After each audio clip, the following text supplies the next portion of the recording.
there's really no, I mean, unless it's a staffing issue or it's not.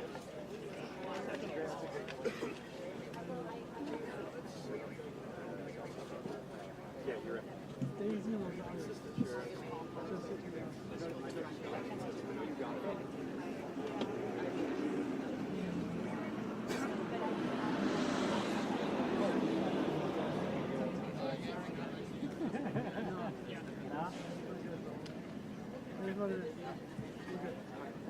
I don't want the chief to like. We're better than anyone else. Okay. Okay.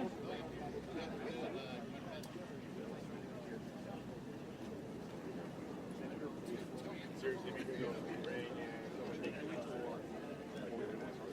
Okay. But then you forget to flip the back on the 2 hours and this is cool. I've got a little taste. That's all good. I should bring the umbrella next time. I have it. I should have bought it. Pardon?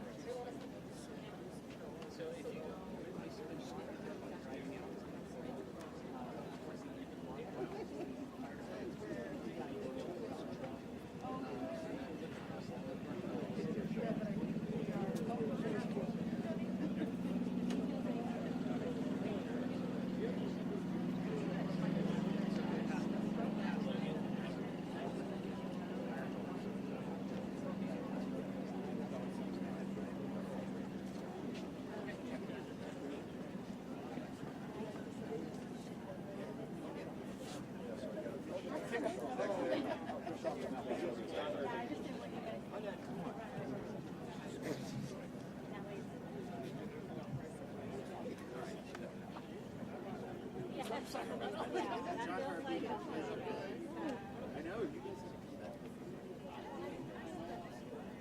What's that? You can't confirm what you can't.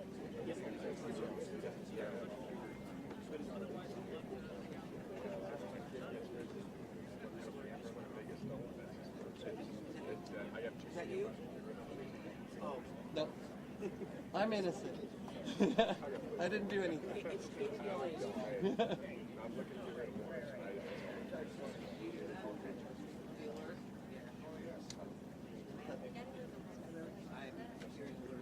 Microscan seems a little high.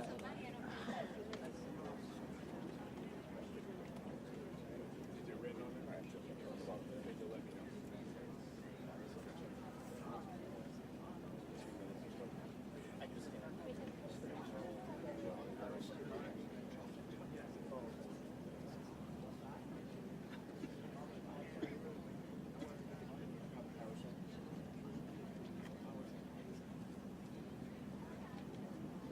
I something, by the way.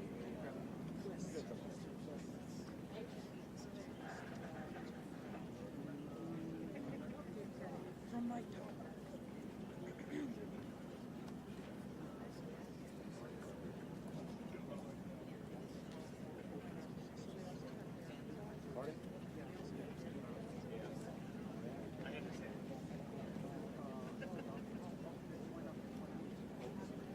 Well, I was writing something. No, it matched. Oh, Sorry, John. okay. All you. Oh, yeah. No, I was just giving you the heads up.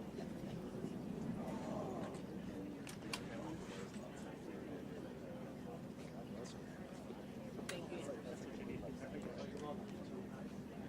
be awful. It's a great side story. Great side. Sorry. No, I'm sorry.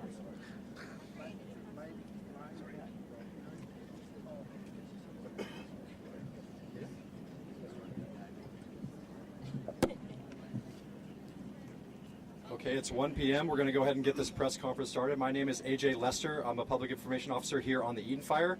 Today you're going to hear from a number of speakers to give an incident update on the Eaton Fire. And then if you hold your questions, we will have a question and answer portion at the end. The first speaker is going to be the Los Angeles County Board of Supervisors Chair, Catherine Barger. Thank you, AJ. Good afternoon. One of the most common questions I'm hearing from residents impacted, especially by the Eaton Fire, is what do I do now and when can I go home? Our neighbors want to know where to go for immediate help, how to get information about their home, when they can return, and what long-term resources are available. I want people to know this evening at 4 p.m. there will be a virtual meeting for all residents impacted by the Eaton Fire to get their questions answered. Rest assured, this is going to be just one of many of the virtual meetings that we are going to be having. We are going to allow the residents to be engaged and get the questions answered that they need to move forward. This morning, we heard from our Insurance Commissioner, Ricardo Lara, regarding what the Department of Insurance is doing to help people as they navigate the insurance coverage that they may or may not have. This is an important thing to note. Ricardo Lara has set up an 800 number, which I'm going to put up on our website. But I want you all to know that we are going to be working diligently with the state to make sure that those that are insured get the financial help they need. I'm also hearing that people, I know yesterday we announced that FEMA has set up a website, and I'm seeing that people are filling out the form and being denied. I'm following up on that to find out what is going on, because it is completely mind-boggling to me that people who have lost everything are filling out a form as told and then are getting an immediate denial. So if you have done that, please, please, please, I'm going to try to get an answer within 24 hours to find out what's going on so that you all get the answers you deserve. If you have any questions and that you want answered during the meeting tonight, you can drop the questions in a chat during the live stream or submit them ahead of time via email to 2025.eaton@firenet.gov. Again, 2025.eaton, E-A-T-O-N, @firenet.gov. We've also extended the opportunity to utility companies to participate and answer your questions. I know that's another question we're getting is, when is my power going to come on? When is my gas going to come on? These are questions that we're going to be addressing tonight, so I would encourage you all to participate. And last but not least, and I've said it, and we've got elected town council up in the Altadena area, and I know of at least 4 have lost their homes. These are elected officials that are representing the community, and I want you all to know that they are with us. They'll be there on the virtual call tonight and are very, very, very much a part of the community, and I just want to acknowledge them because it's important for us to recognize that behind every single thing you're seeing on the TV, there are people's lives who have been impacted, and it is not lost on me. So with that, I'm going to introduce now Los Angeles County Fire Department Fire Chief Anthony Moron to give you an update on the Eaton Fire.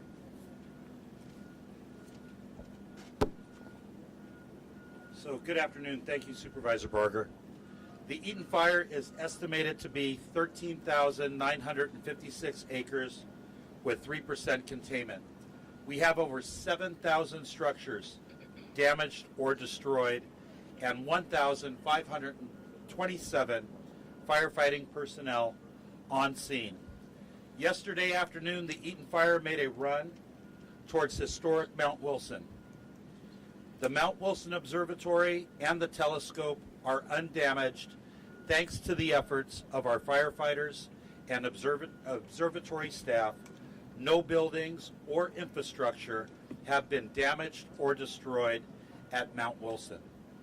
We are appreciative to our many mutual aid and out-of-state fire partners for providing assistance to Los Angeles County in our time of greatest need. The current red flag event that we are under right now will expire at 6 p.m. this evening. However, we do anticipate another red flag event beginning on Monday, and I can assure everybody that LA County will be prepared.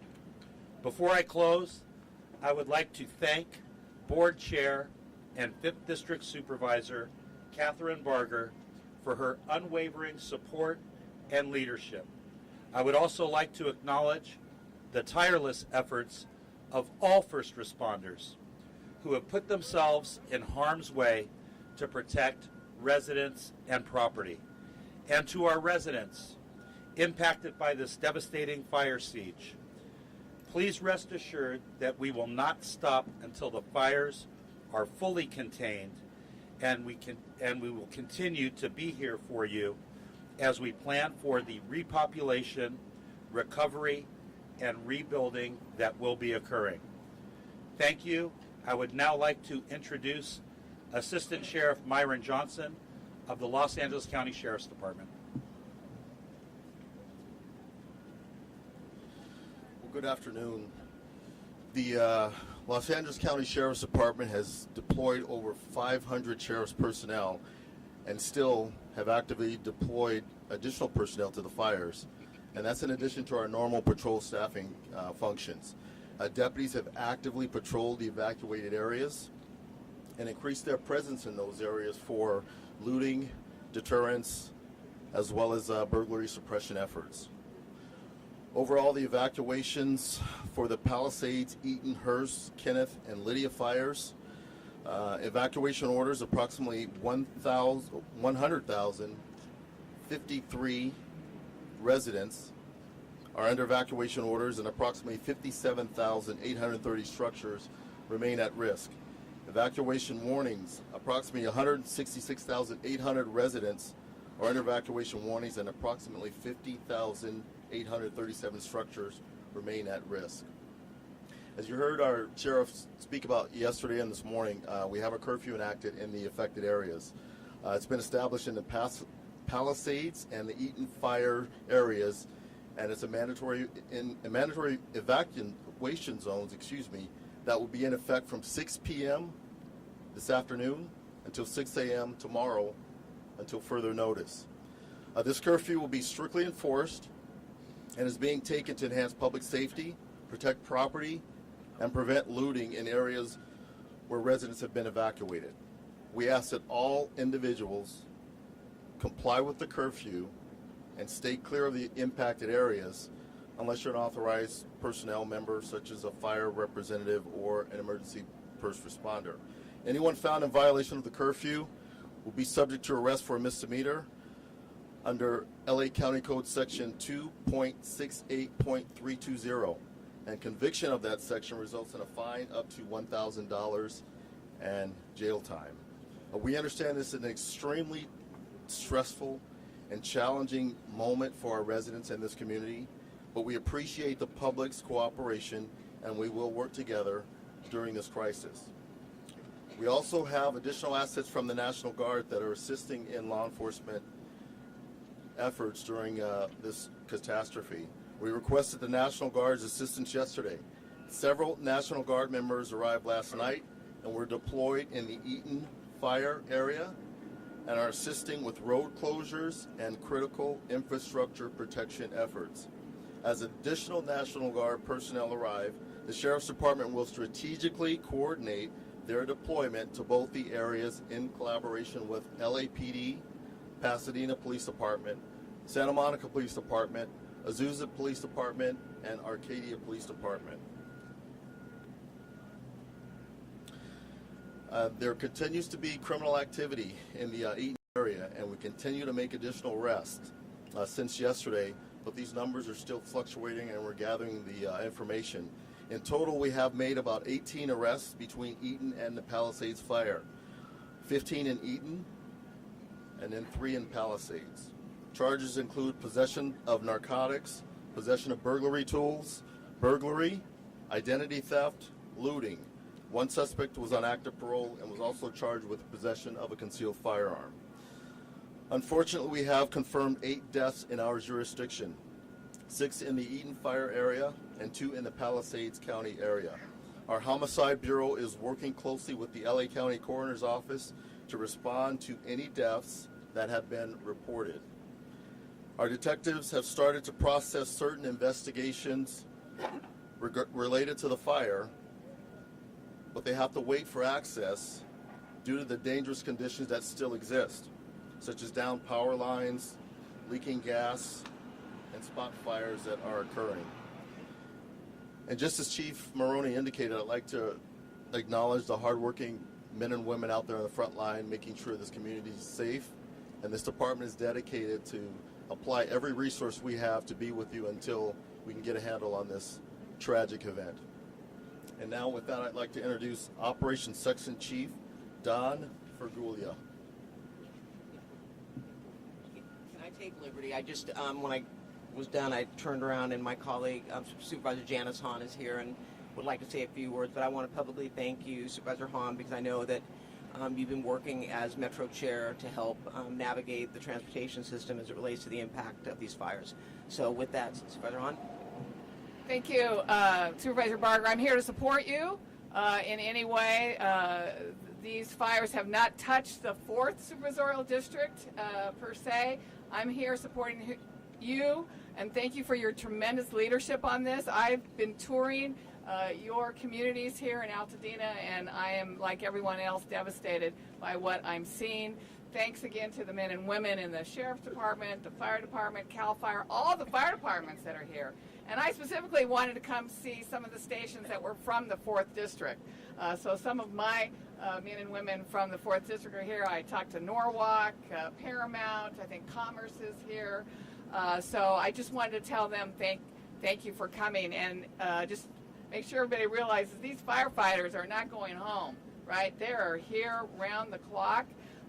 Appreciate everybody who's feeding them, who's making sure that they have an opportunity to sleep and take naps. Thank you for that. They have been amazing.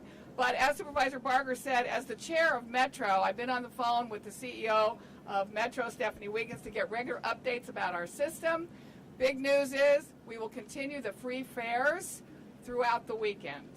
So free fares on our buses and trains through the weekend. Also, our system is very resilient. Since the fire started on Tuesday, only 2% of our buses have been canceled, none for the trains. And Metro will be unveiling this afternoon an overlay map that will show the evacuation centers around the county as it relates to the Metro system and stations. So that will be available to the public this afternoon. We know that keeping people moving, even during a disaster like that, is important. So thank you. Okay. All right, good day, everybody. My name is Don Fulia. I'm the Operations Section Chief for California Interagency Incident Management Team 5. I'm going to give you a quick operational update for the fire today. Got me now? Okay. We're going to start over here on the right flank as we're looking up the hill here in Santa Anita Canyon as we come into the community of Sierra Madre. A lot of really good progress here along the fire's edge. Mop-up patrol, and we expect to gain significant containment in this area this afternoon and this evening after we feel a little bit more comfortable and the red flag warning expires. We realize that there's a lot of work in here, and it's going to take many, many days for us to get through all the damage that has occurred here in the front country. So we ask for patience, and we know that that's not very easy, but that is what we are asking for at this time. As we move across the fire down here along the 210 corridor into Altadena area, again, this area still has a ton of activity going on in it, not just fire suppression, but also damage assessment, things of that nature. We're really diligent about what we're doing in there, and we want to continue those efforts as the days progress. As we come up here into the general area of the Jet Propulsion Laboratory, we're looking really good through all of this red on the map you see here. Boots on the ground are engaged. We're mopping up. We're using rotor wing. We're using aircraft in this area to hold this corner. We know this corner is critical for us, so we're making good progress here. As we move into the forest, into the general area, Mount Wilson was already mentioned. We did have to defensive fire around that last night, and everything's looking really, really good up there. We're not out of the woods yet. We still have more work to do up there, and we're ready to receive it, though, should that become necessary. Down the hill into Chantry Flat and the Santa Anita River. Again, very challenging terrain for the troops out there. We're going to keep going after it, and in the coming days, you should see less and less smoke. So thank you very much. And next, Jason Shillinger, Unified IC.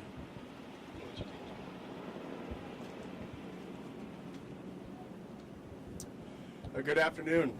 Thank you for joining us today. Like my Operations Section Chief mentioned, my name is Jason Shillinger, one of the Unified Incident Commanders.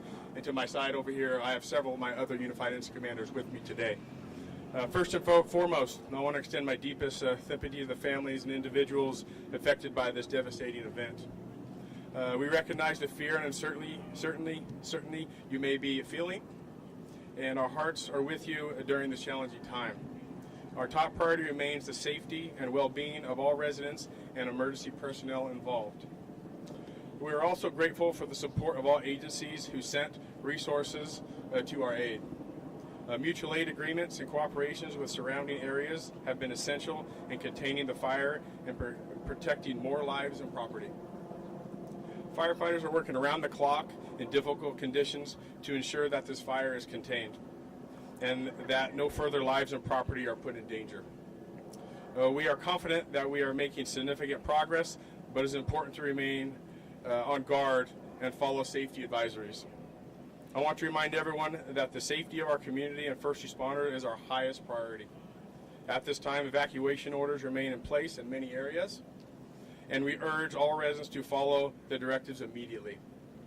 Our Unified Incident Command team has been in constant contact with state and local agencies to ensure that we have the resources needed to deal with this fire. We have 2 incident management teams assigned here. One team is focusing on suppression and one team is focusing on recovery, but both of our teams are focusing on one common goal. While we are not out of the woods yet, I'm confident in our ability to continue working together and to get through this crisis. The fire will be contained and we will rebuild stronger than before. In the coming days, we will be providing additional updates as the situation evolves. It is also important to note that investigations into the cause of this fire is ongoing, and we will share the information as soon as it becomes available. We are committed to transparency and ensuring that all factors are thoroughly examined. I ask for you continued cooperation and patience. Please remain alert to updates from local authorities, and if you have not already done so, follow all the evacuation orders and advisories. We will continue to work relentlessly to ensure that the situation is resolved and quickly as possible. Thank you for your time. And before we open it up to questions, I want to acknowledge State Senator Sasha Renee Perez, who's been to each and every one of these press briefings. Thank you for being such an incredible representative, as well as Assembly Member John Harabadian. Thank you as well. And also our city representative from the city of Locking Out of Flint Ridge, Michael Davitt. Thank you for being here. And then we've got U.S. Fire Administration, Dr. Moore, Merrill, right back here. Thank you as well as the U.S. Forest Service Chief Garcia. Thank you. So with that, we will open it up. Oh, I'm sorry. We've got our fire chiefs from the city of Sierra Madre, Chief Bartlett, fire chief from the city of Pasadena, Chad Augustine. So now with that, we'll open it up for questions, correct? Okay. Thank you, everyone. That'll conclude our speakers today. So if you have a question, please state your name and the agency, and raise your hand, and we'll have our PIO come to you, and we'll direct your question at who you'd like to go to. Craig Figner. Arcadia Fire Chief Swin. I'm so sorry.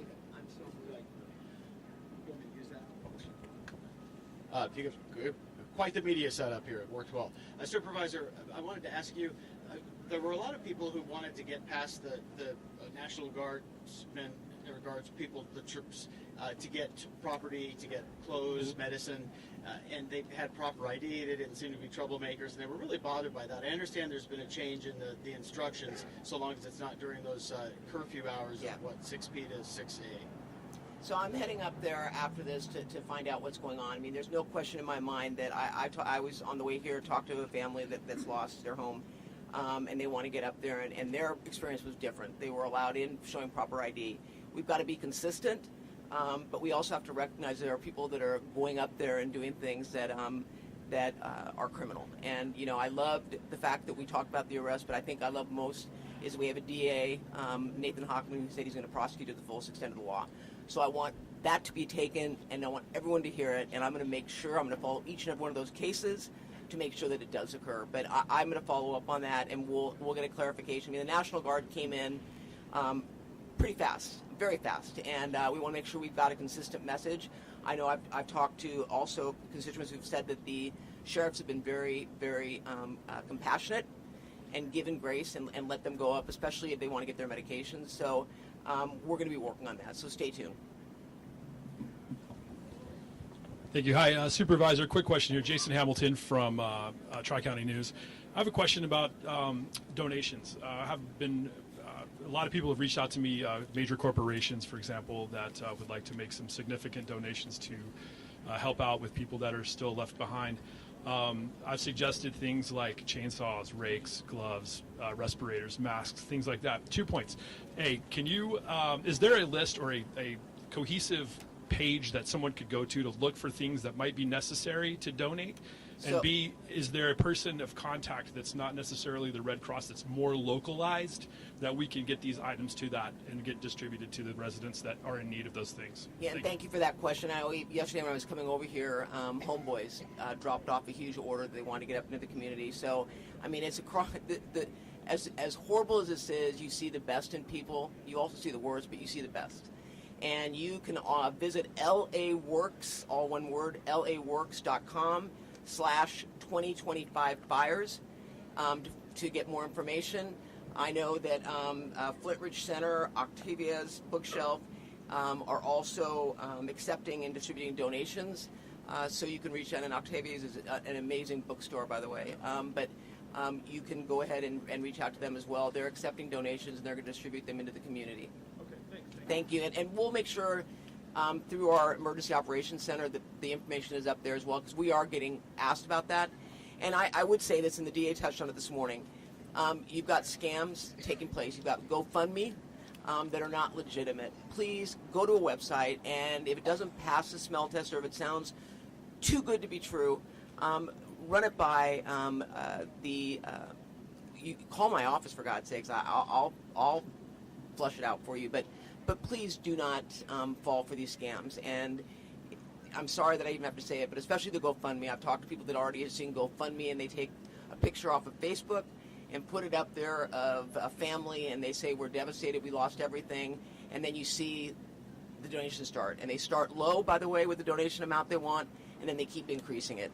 Because when you start low and you hit it, you can keep increasing it. But if you don't hit it, you don't get the money. So be cognizant of the fact that there are scammers out there. And by the way, if you're caught, the DA is going to prosecute you to the fullest extent of the law. There have been a number of water distributions throughout Pasadena and Altadena. Can you talk about the status of the water in the local area? You mean in terms of boiling? Yes. Yeah. Yeah. What do you do? I'll break out question that with you, because we don't have someone from the water here to talk about that, but we'll break out and we'll do an interview on the sidebar after that, if that's okay. Do we have any other questions? And my understanding is on Pasadena's website there is a map outlining where, if you live in a certain proximity area, that you have to boil your water. So they are on a boil water alert for certain parts of the areas impacted by the fires. But we'll get you more information on that.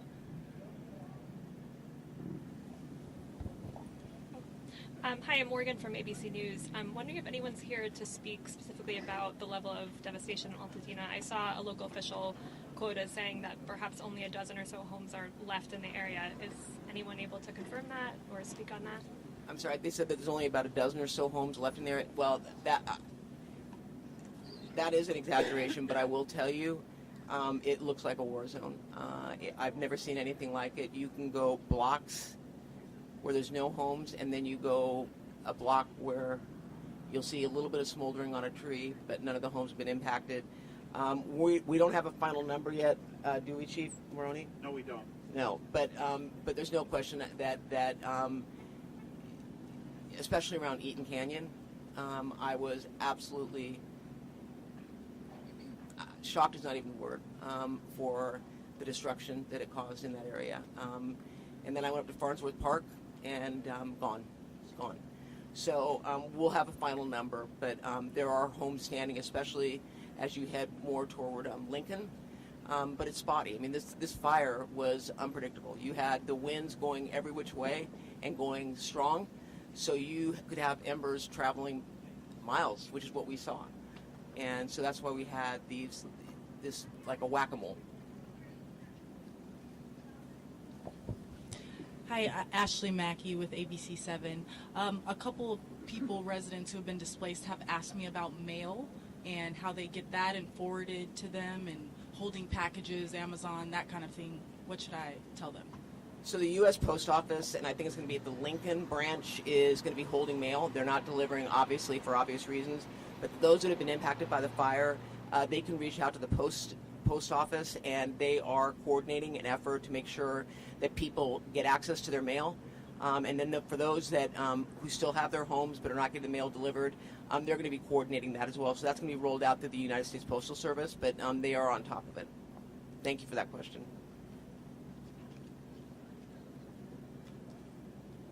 That will conclude our press conference. Anyone that would like to break out, we'll have Spanish-speaking PIOs along with other POs on the side. Thank you all for coming, and stay safe out there.